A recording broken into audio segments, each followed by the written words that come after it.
जानो यहाँ बड़ा लोग वही जगह अपन बाबा के दरबार है, ये जगह कुछ हंगामा मत करिए लो। हाँ हम जाना तभी करो, कैसन बात नहीं है कि तू लोग ना कर सकते हो, लेकिन क्या होता चाहते कि जब भी जावे बाबा के दरबार में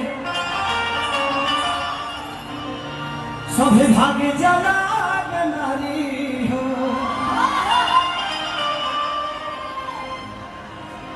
कि जिंदगी में जितना कुछ पाने अरे देव घर से खेसारी हो कि रोड में कवरियन के भीड़ लगला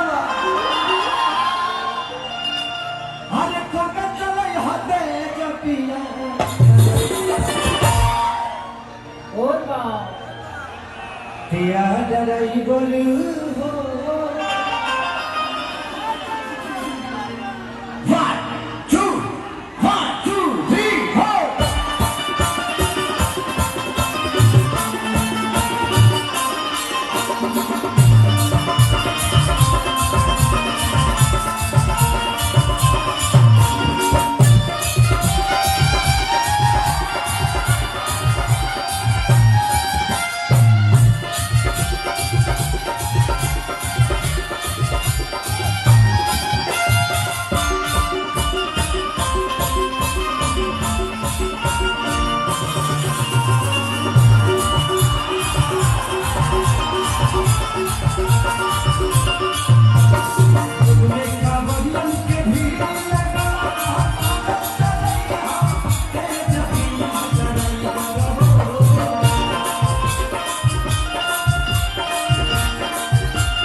Thank you.